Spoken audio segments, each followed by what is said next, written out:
Can you sleep? Do you have bowel movements? Because that's how we eliminate waste and toxins. How's your mood? How are your menstrual cycles? Most women struggle with PMS or irregular cycles. That indicates that there's hormonal, even thyroid issues going on. And that, in my opinion, is the meat and potatoes of everything. Welcome to the Busy People Getting Fit podcast. Today, we have a special guest, Miss Ashley Cates. Ashley is a serial entrepreneur who owns a women's only training facility and a business focused on healing women after childbirth. Hey, Ashley, how's it going? It's a great day. How about you? It is a great day. Well, I'm cold, but I'm always cold. Can you tell us a little bit more about your business and all the things that you're doing? Yeah, so I own a women's only gym in Lexington, South Carolina. We are called StrongHer. The focus of the gym is to make women strong and also kind of go against the norm that fitness industry sort of pokes at women, that their bodies are broken, if they don't fit into this diet, the size, whatever, they're wrong. We are not in it for weight loss. That just happens. We're here to make women feel strong, confident, and comfortable in their skin again, from prenatal to postpartum to their 60s, 70s, 80s, and beyond. Because our experience is when a woman feels good in her skin, she lives up to her God-given potential. And then the ripples of joy, of goodness come out of that. She's a better wife, mother, friend, all of it. Got it. Well, that sounds awesome. It also sounds like a lot of work. Women are... How long have you owned the gym? That's a really good question. So we opened 2 days before COVID shut the world down in 2020. So I like to say 2020 was not really a first year, but we've been open since then, really functional since 2021. Okay. Well, today's podcast is really geared toward CrossFit's wellness continuum, going from sickness to wellness to fitness. Let's start with, what does sickness look like for your clients? Well, to understand what sickness is, you have to know what healthy is. So in the word health is the word heal. And health is defined by the body's ability to heal and function at 100%, not merely the absence of disease. And that means sleeping through the night, having regular bowel movements, consistent menstrual cycles, stable mood, stable energy, all of these things that women take for granted, even men. What I have and during my intake with women, when they first come to me, I ask them what their goals are. I want to lose 50 pounds. Why? Great, we'll talk about that. But then I go back to the foundation of, how is the body functioning? Can you sleep? Do you have bowel movements? Because that's how we eliminate waste and toxins. How's your mood? How are your menstrual cycles? Most women struggle with PMS or irregular cycles. That indicates that there's hormonal, even thyroid issues going on. And that, in my opinion, is the meat and potatoes of everything. Okay, so I want to back us up just a little bit. Do it. Because you taught me something that we were talking earlier. I turned 48 in a couple of weeks, and I studied this a lot. And only now in this conversation did you point out that the word health starts with the word heal. So how do you talked about sleep, you talked about bowel movements. What else? What should, let's say we're talking right now to a prospect, a woman either in Fulshire, Texas or Lexington. Is that what you said? Yeah. What should she be looking for to go, hey, my body's not healing the way it should be?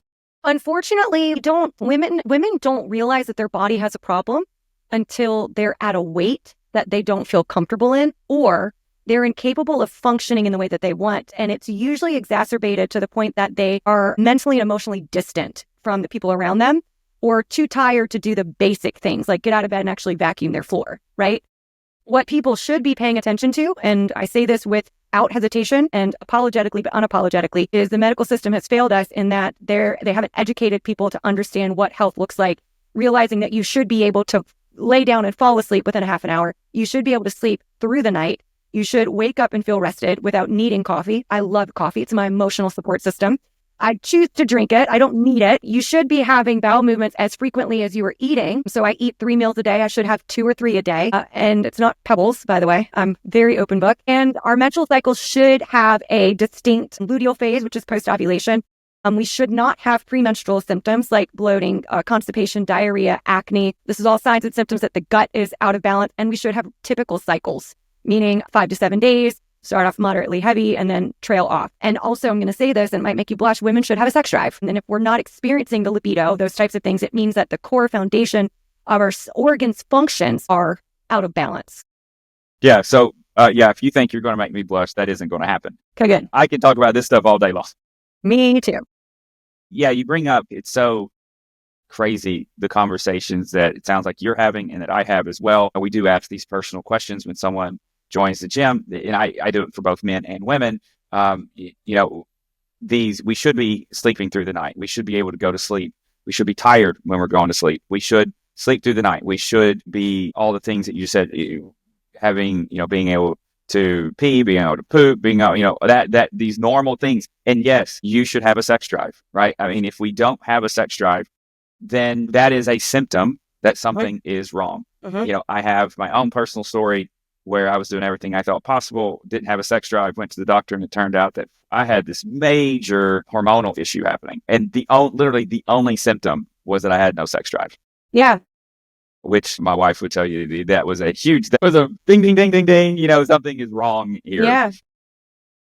And too many people go through with it. And the other thing to add on that is like, what I explain to women is if you're not having a sex drive, then it means that your body is not fertile, which means that it's not healthy. And I hate to like break it down and dehumanize women. Like, we are created to reproduce. And if our body's not sending these natural signals that they should be sending, now I know there's women that deal with extenuating circumstances, right? But if the hormones are not signaling this to us, then there's a hormonal dysfunction. We shouldn't just write it off like, I'm tired. Yeah. It's a symptom that something else is wrong. So let's get back to like the continuum. You just told us kind of what wellness looks like. What does sickness look like? Is it just the absence of the wellness? If you like, that's a really good question. And there's many ways to answer that.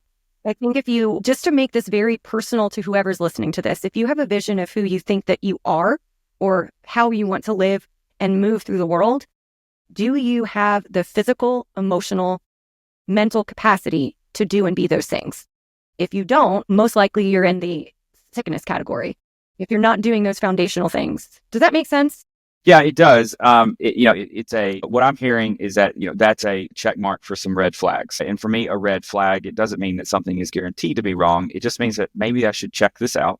And if I've got a whole bunch of red flags, so you gave some qualitative red flags, but if I also know that I have these quantitative red flags, like I am more than 20 pounds overweight, like I have high blood pressure, I have high cholesterol, I struggle waking up in the morning, I struggle maintaining energy throughout the day, I tweak my back, picking up groceries when they're on the ground. So instead I'd leave them in the back of my car. If I go to a friend's house and walk the stairs and I wake up the next morning and my legs are sore, right? I mean, these are a whole bunch of red flags. Or how about your wedding ring not fitting your finger anymore? That's a sign that you have inflammation. Your face is puffy. This is all the stuff women deal with. You have body odor, your armpit smell, joint pain, achiness, stiffness, your hair falling out, your hair thinning.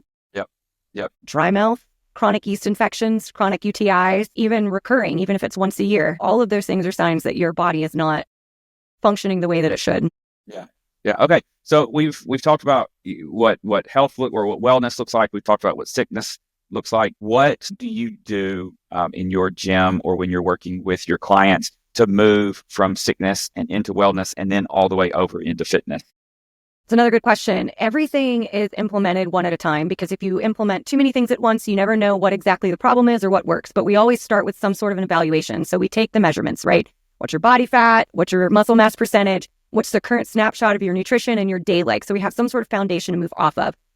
Unless someone is in a really like, oh my gosh, I need to feel better today in this moment, or something serious is going to happen state, we just implement the exercise and see how the body starts shifting its detox capabilities in that capacity. Does it help or hurt the sleep? Does it help or hurt weight? Do they gain weight, get more inflamed, or lose weight? Are their cycles becoming more regular? Are their bowels more regular? Everyone tracks their nutrition. They get the tools when they join the gym, nutrition videos, tracking log, and we're tracking symptoms, not necessarily the quantity of food. So not like 4 ounces of chicken. Yep. It's how does my body react to these types of things to see what heals and what hurts the body. And then every 30 days or so, or if they reach out to me sooner, sometimes I recommend supplementation. Okay.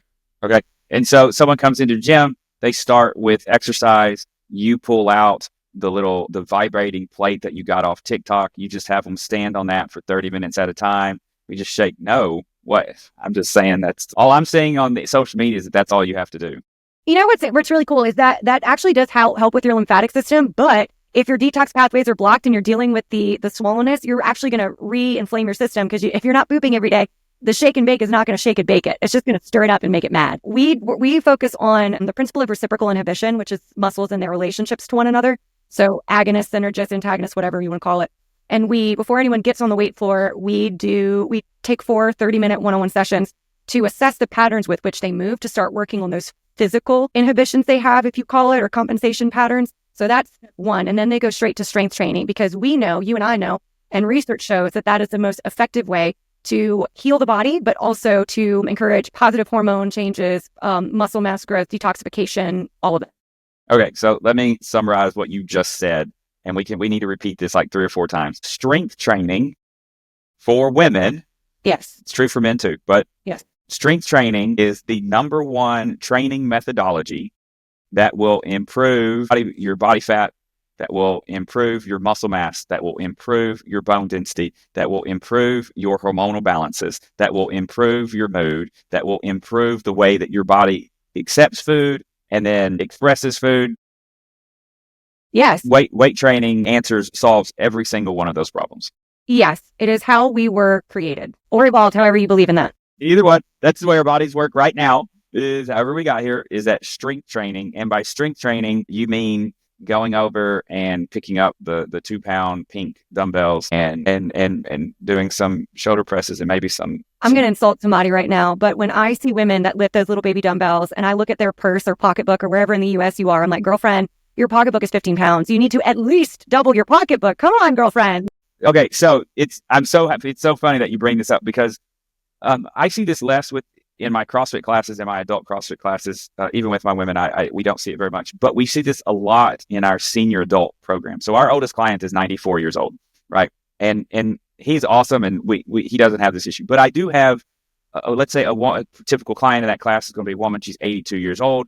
And we're going to do some dumbbell squats, and she's going to go grab the 2-pound squats, or we're going to do cleans, right? We're going to do dumbbell cleans or a med ball clean with a 4-pound med ball. And I'm like, do you have a dog? Oh yeah, I have a dog. How big is your dog? My dog is 40 pounds. Did you ever pick up your dog? Yes, he's old and needs help getting up on the beds. You bend over every night, grab a 40-pound dog and pick it up, bring it to your chest and put it on the bed. And my rule is, you should be working on double the weight in the gym under a controlled environment with a barbell or dumbbells with nice handles, right? Keeping the ball close or bell close to your body as opposed to this squirming dog, right? I mean, that you're putting on the bed. So that it's funny to hear you have double the weight. We should definitely be doing double the weight. You might fall over when you hear this, but I have a 73-year-old client in my Legends class who back squatted 185 pounds.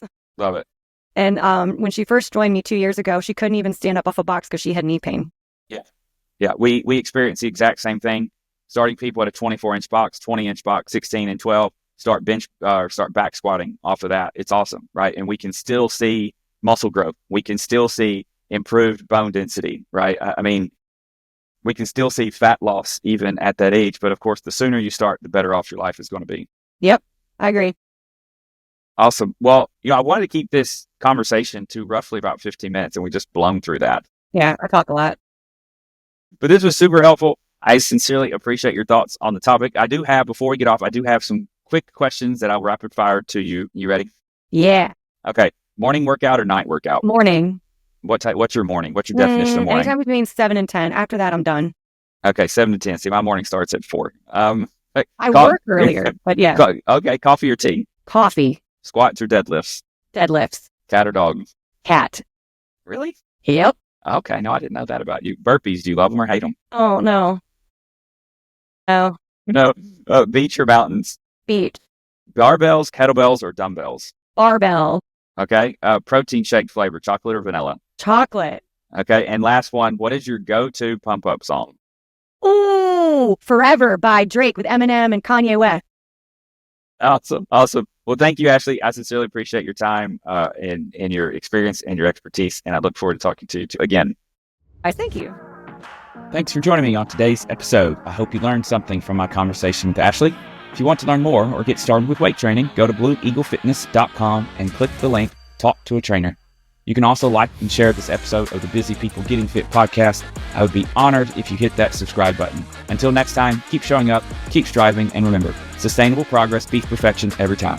Have a great day. Bye.